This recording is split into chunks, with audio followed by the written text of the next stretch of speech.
ये क्या दिया जलाओगे? ये सुबह से जो सूर्य नारायण हैं, क्या आपके घर का तेल पड़ा है क्या इस प्रकाश में जो सुबह से जल रहा है? बोलो ना। तुम्हारी बिजली का कनेक्शन लगा है, कोई है जो दिया जलाया हुआ है सुबह से कि हमारे बच्चे अपना अपना काम करें। जिस मैया को सुबह सुबह अपने बच्चों को पढ़ाना होता है, लालटेन और ढिवरी जला के कह देती है उठो पढ़ लो। ये सुबह सुबह परमात्मा अपना दिया जला देता है कि उठो अपने अपने काम करो, न तेल डालना है न बाती डालना है। आप थोड़ी आरती करते हो तो लगता है मैंने बहुत किया, दिन भर तो दिया वही जला रहा है, उसी के दिया से आरती हो रही है।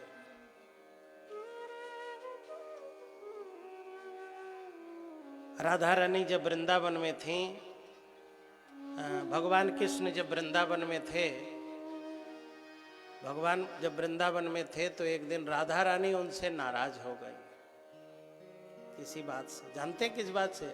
भगवान ने अपने दरवाजे पर लिखवा दिया, निर्मल मन जन सो मोहि पावा, मोहि कपट छल छिद्र न भावा। राधा रानी नाराज हो गई।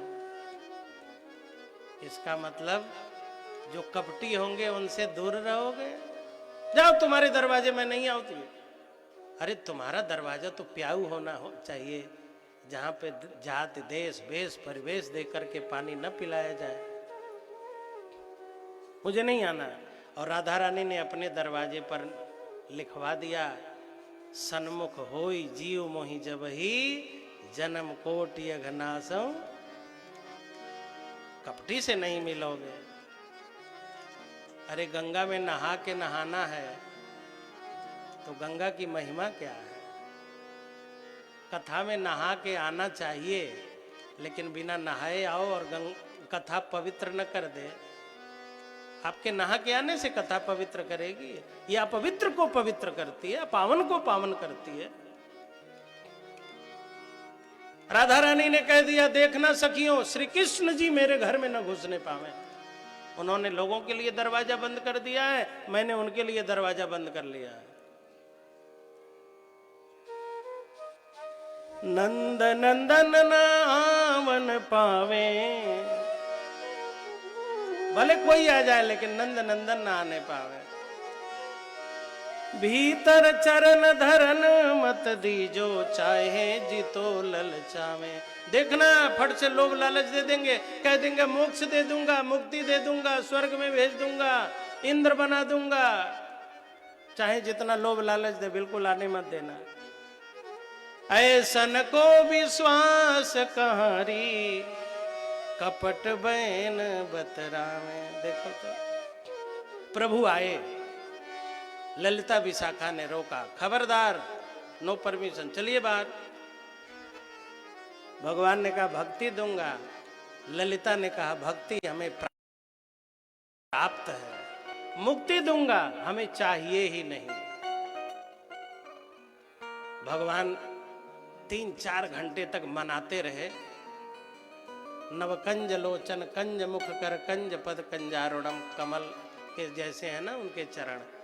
खड़े खड़े पैर थक गया, बैठ गए, अपने से पैर दबाने लगे और माथा पीट के कहने लगे, मालूम क्या कह रहे हैं? इतो श्रम नाही न तब ही भयो। ऐसा श्रम तो पहले भी मैंने कभी नहीं किया। कब कब नहीं किया? कहा सुनि राधिके जितो श्रम मोको, ते यही मान दयो।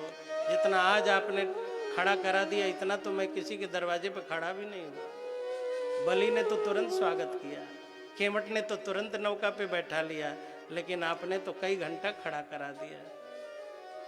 प्रभु कहते हैं धरनी धर्यो, बराह अवतार लिया, पृथ्वी को उठाया, तब भी इतना मेहनत नहीं लगा। चट से लिया, पट से उठाया, तुरंत आया। धरनी धरी विधि भेद उधार्यो, मधुसो शत्रु हयो। मत्स्यावतार मैंने लिया, तब भी इतना मेहनत नहीं करना पड़ा। मधु को मारते समय भी इतना कष्ट नहीं उठाना पड़ा। द्विज ने पकियो, दुसह दुख मेट्यो, बलि को राज लयो। राधा जी दरवाजा खोल दीजिए, गोपियों दरवाजा खुला दो, कह दो अब मैं सबके ऊपर कृपा करुणा करूंगा। जब राधा जी को छोड़ के प्रभु गए तो इन्हीं दिनों को याद करके राधा रोती और कहती है, एक वो जमाना था जब ब्रह्म मेरे द्वार पर खड़ा होकर के कहता था दरवाजा खोलो। आज हाय रे मेरे भाग्य कि कोई पूछने भी नहीं आ रहा। एक दिन ब्रह्म मेरे द्वार पर खड़ा होकर के हाथ जोड़ता था, दरवाजा खोल दीजिए राधा रानी, मैं आपसे बात करना चाहता हूं, मैं सबके ऊपर करुणा करूंगा। लेकिन श्री कृष्ण के जाने के बाद देखो तो जो शास्त्र कहते हैं कि भगवान जब चले जाएंगे तो कौन पूछेगा, आज श्री कृष्ण के जाने के बाद मेरी दुर्दशा देखो, अब तो कोई बात भी करने नहीं आता। पहले ऐसा समय था, जयति तेधिकम जन्मना ब्रज श्रयत इंदिरा, लक्ष्मी आती थी, पार्वती जी आती थी, शिव जी आते थे। राधा रानी रोई हैं, सभी सखियों ने रुदन किया है, यशोदा जी रो रही हैं, नंद जी रो रहे हैं। उद्धव जी को इसलिए भेजना है कि उद्धव जी जाएं, उन ब्रजवासियों को समझा दें। क्यों? भगवान का स्वभाव है कि जे जथा माम प्रपद्यन्ते तांस तथैव भजाम्यहम्। मेरे लिए कोई रोता है तो मैं भी उसके लिए रोता हूँ, मुझे जब कोई याद करता है तो मैं भी उसे याद करता हूँ। उद्धव जी को भगवान ने वही रथ दिया जिस रथ पर बैठ करके भगवान श्री कृष्ण वृंदावन से मथुरा आए थे, वही वस्त्र दिया, वही घोड़े, वही रथ, वही ध्वजा। एक ग्वाला तिराहे पर बैठा था जिधर से रास्ता मथुरा से वृंदावन के लिए आता था। श्री कृष्ण का सखा था, माखन लेकर के बैठा था। कन्हैया आएगा ना तो भूखा होगा, आते ही माखन मांगेगा, मैं खिलाऊंगा, कान पकड़ के पूछूंगा काहे को छोड़ के चले गए थे, अब कभी मत जाना। रथ देख करके पेड़ पर ऊपर चढ़ गया, ऐसे थोड़े मिलूंगा, आएगा चरणों में गिरेगा, क्षमा मांगेगा तब मिलूंगा। ब्रह्म के साथ जिसका ऐसा व्यवहार हो, इतनी क्षमता कि चरणों में गिरा ले लूंगा, क्षमा मुझसे मांगेगा, कितना अपनत्व है, कितना लगाव है ब्रह्म से, कितना विश्वास है। होंगे ब्रह्म जहां के होंगे, मेरे तो पैरों पर जब गिरेंगे क्षमा मांगेंगे तब मैं क्षमा करूंगा। रथ आया, उद्धव जी उतरे, लेकिन वो श्री कृष्ण नहीं थे।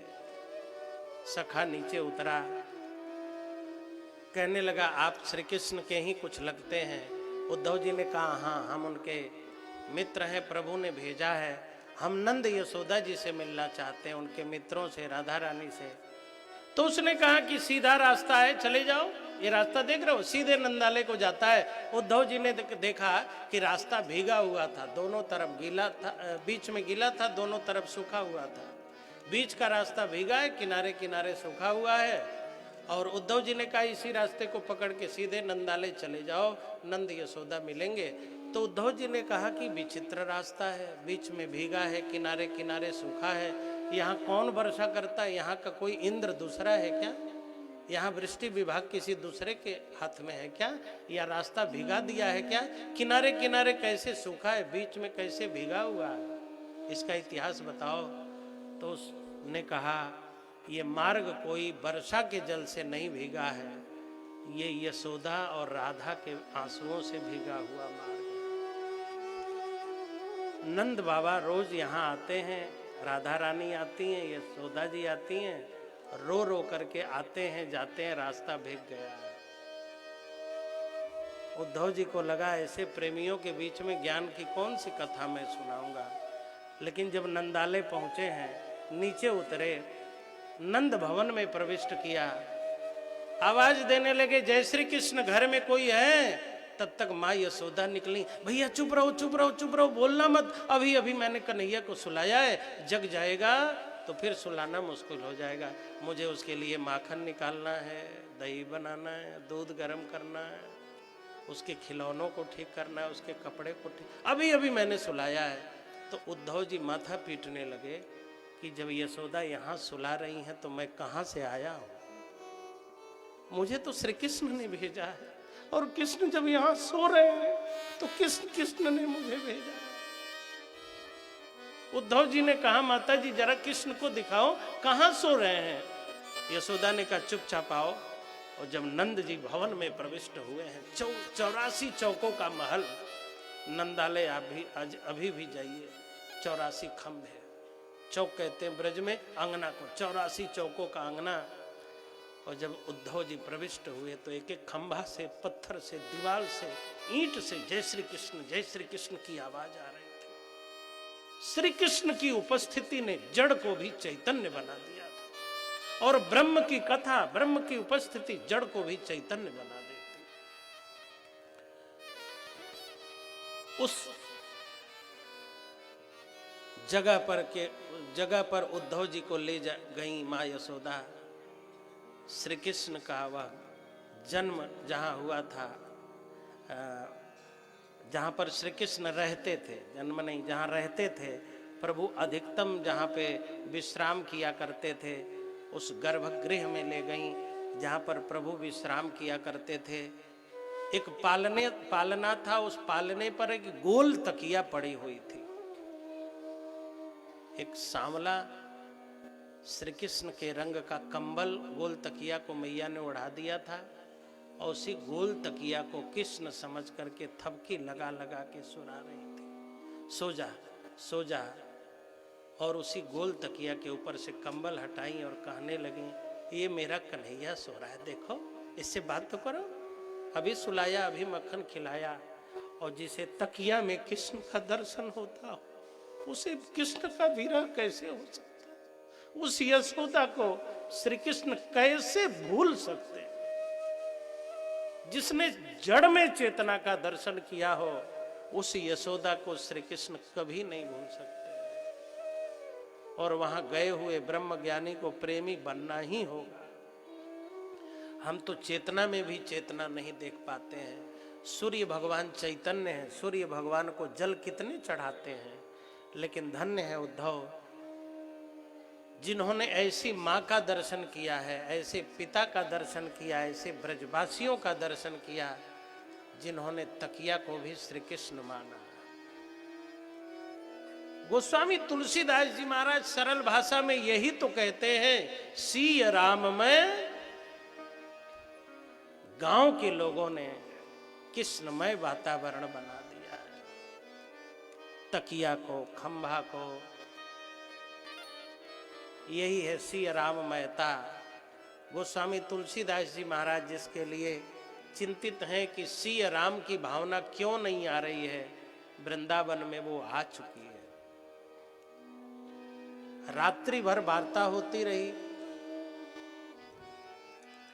यशोदा जी ने भगवान कृष्ण के विषय में पूछा, उद्धव, अच्छा सबका पहले समाचार पूछा नंद जी ने, यशोदा जी ने, उसके बाद अंतिम में कन्हैया का समाचार पूछा।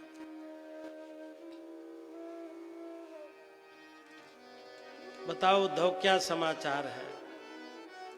क्या वो कभी हमें याद करते हैं? जिनसे इतना लगाव है उनका समाचार अंतिम में पूछा। क्यों? वीआईपी चीज बाद में ग्रहण किया जाता है ना। पहले चावल दाल रोटी रबड़ी तो बाद में खाई जाती है ना, बोलो ना। वीआईपी चीज, महत्वपूर्ण चीज बाद में ग्रहण किया जाता है ना। जब कोई गुरु जी आते हैं तो चरण धोया जाता है, माल्यार्पण होता है, चद्दर, तब टीका लगाया जाता है ना। टीका ही तो स्वभाव होती है। बताओ उद्धव, क्या वो कभी हमें याद करते हैं? अपि स्मरति नः कृष्णो मातरः सुहृदः सखिन् गोपान् ब्रजं चात्मनाथं गाओ वृंदावनम गिरिम। ये उनकी गैया है, ये उनका गिरी है, ये उनके मित्र हैं, ये उनकी सखियां हैं।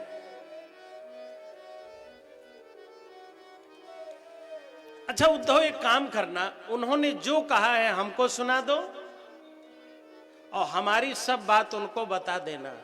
बस एक बात मत बताना उनको, उनसे छिपा लेना, उनसे छिपा लेना। तो उद्धव जी ने कहा क्या छिपाना है? तो यशोदा जी ने कहा और नंद जी ने कहा हम उनके लिए रोते हैं, ये बात उनको कभी न बताना। हम उनके लिए दुखी हैं, आंसू बहाते हैं, ये बात कभी न बताना। और यही है प्रेम का गोपन। जिसे हीरा मिल जाता है ना, वो ऐसे नंगे लेके नहीं घूमता है। और जिसे कृष्ण मिल जाते हैं, वो कृष्ण का प्रदर्शन नहीं करता, वो तो दर्शन करता है। और यही नंद और यशोदा के प्रेम का वैशिष्ट है कि जिनसे प्रेम किया उनको भी प्रेम का पता चलने नहीं दिया। हम उनके लिए रोते हैं, ये बात उनको पता न चलने पाए। ब्रजवासी रोते हैं और प्रभु उनसे मिलने के लिए जाते हैं। यह उद्धव चरित्र है। महाराज जी आ गए क्या? हाँ हाँ, क्या कह रहे हैं? आगे आगे बढ़ने के लिए। अब कहाँ बढ़ जाए, अब तो मंचे बाकी है। महाराज जी परम पूज्य परम श्रद्धेय अयोध्या धाम के गौरव श्री गिरीशपति त्रिपाठी जी महाराज जी का आगमन हमारे बीच में होने जा रहा है। अयोध्या में जितने भी युवा वर्ग के संत हैं, संत तो हमेशा युवा ही होते हैं, वो सदा सौंदर्य वाले होते हैं। बस सौंदर्य जगह बदल देती है, पहले चेहरे पर होती है, बाद में हृदय में आ जाती है। महापुरुष हमेशा सुंदर रहते हैं, पहले चेहरे पे सौंदर्य होता है, बाद में वह सौंदर्य हृदय में आ जाता है। तो जितने भी युवा संत हैं, अभी कोरोना काल में आचार्य चरण ने फेसबुक के माध्यम से अनवरत अपने भक्तों को कथा सुनाई, अनवरत कुछ न कुछ सुनाते रहे। अभी उनका कार्यक्रम हृदय में राम इस नाम से वो सभी को कथा सुनाते हैं, सभी का मार्गदर्शन करते हैं। परम पूज्य महाराज श्री पधार रहे हैं। इस क्षेत्र में उनके बहुत शिष्य हैं। अयोध्या में गुरुवर भी बहुत हैं, गुरुओं का ही जगह है अयोध्या।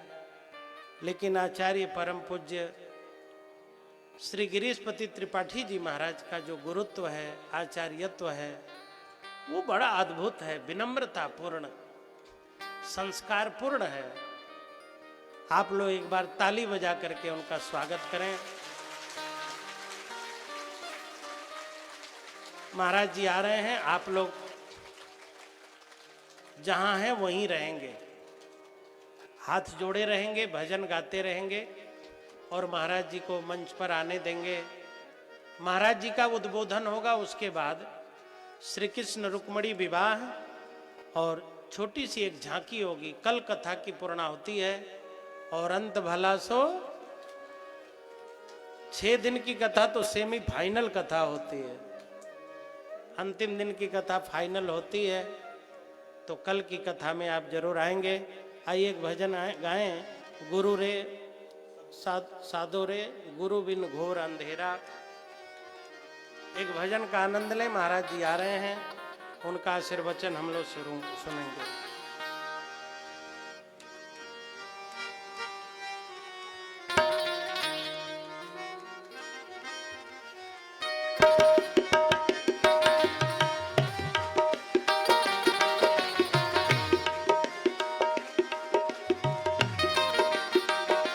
गुरु बिना घोर अंधेरा, साधु रे गुरु बिना घोर अंधेरा, साधु रे गुरु बिना घोर अंधेरा, गुरु बिना घोर अंधेरा, अंधेरा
जैसी मंदिर दीपक बिन सुना,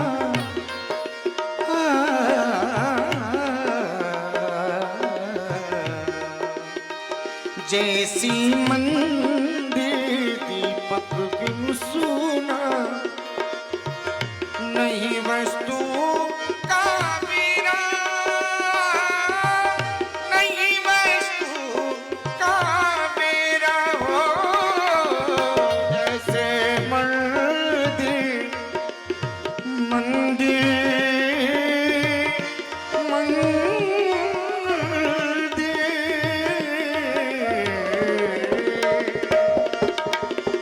जैसी मंदिर दीपक बिन सुना, नहीं वस्तु का मेरा, नहीं वस्तु का मेरा हो।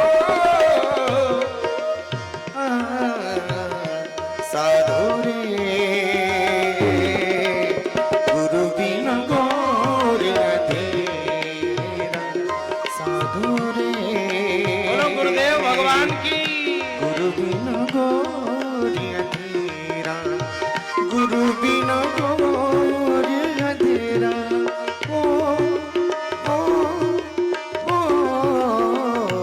साधु रे गुरु बिन घोर अंधेरा, साधु रे गुरु बिन घोर अंधेरा।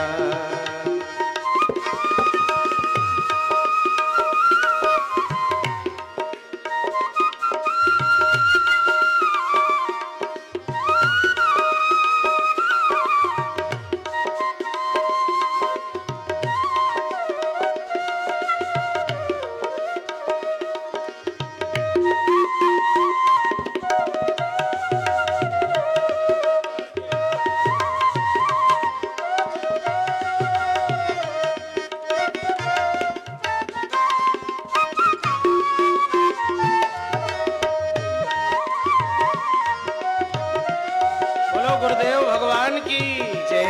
श्री गिरीशपति त्रिपाठी जी महाराज की जय। पंडित श्री उमापति त्रिपाठी जी महाराज की। जब तक कन्या रहे कुमारी, जब तक कन्या,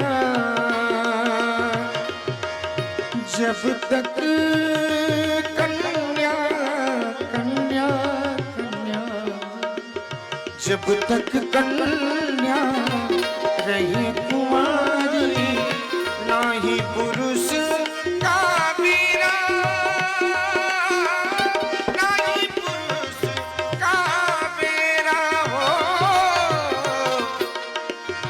आठों पहरिया लक्ष्मी खिली, आठों पहरिया लक्ष्मी खिली, अब खिली खेल घनेरा।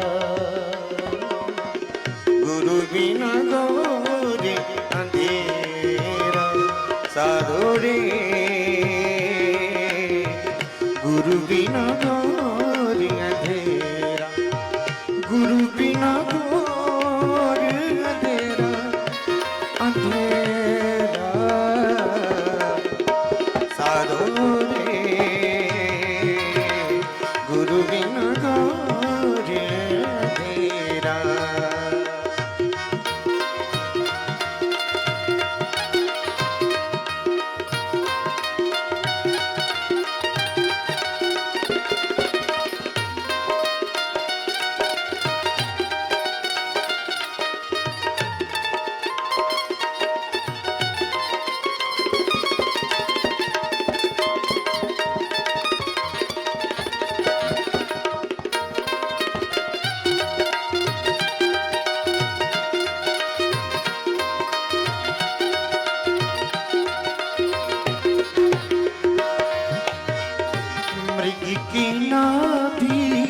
बसी कस्तूरी मृग के नबी।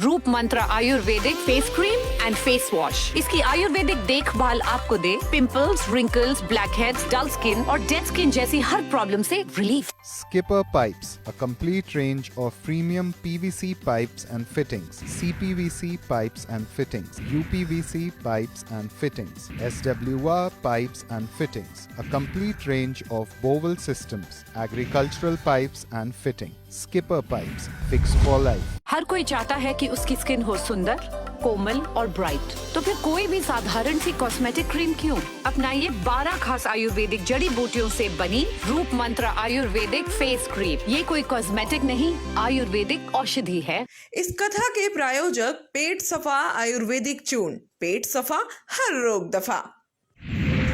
श्री भागवत धर्मार्थ सेवा समिति रजिस्टर्ड के तत्वाधान में साधिका सुमन भारद्वाज देवी जी ब्रजवासी के श्रीमुख से दीन दुखियों के सहायतार्थ एवं आश्रम निर्माण हेतु श्री भागवत जी की कथा का आयोजन ग्राम शहजादपुर, जिला हाथरस में 22 अप्रैल से 29 अप्रैल 2021 तक दोपहर 1 बजे से शाम 5 बजे तक होगा।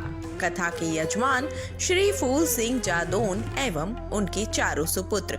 इस कथा का सीधा प्रसारण देखें सुभारती पर। महामंडलेश्वर स्वामी मुकेशानंद गिरी जी महाराज के मुखारविंद से सुखी जीवन प्रवचन और दिव्य प्रसाद वितरित समारोह एवं गुरु मंत्र दीक्षा हर रविवार श्री प्रेम धाम आश्रम में। कार्यक्रम गुरु मंत्र दीक्षा प्रातः 11:30 बजे, सुखी जीवन प्रवचन 12:30 बजे। सत्संग के दौरान ही दिव्य प्रसाद भक्तों में वितरित किया जाएगा। बाहर से आए हुए भक्तों के ठहरने की व्यवस्था श्री प्रेम धाम आश्रम में ही होगी। आप सभी भक्तजन सादर आमंत्रित हैं। अधिक जानकारी के लिए संपर्क करें 7851181008। Swami Vivekanand Subharti University, one of the leading universities of North India. 250 acres campus, 220 plus professional and vocational programs, 20,000 plus students, state of the art infrastructure, 100% placement record. Come, give wings to your career with Swami Vivekanand Subharti University, where education is a passion. NH 58, Meerut, Delhi, NCR.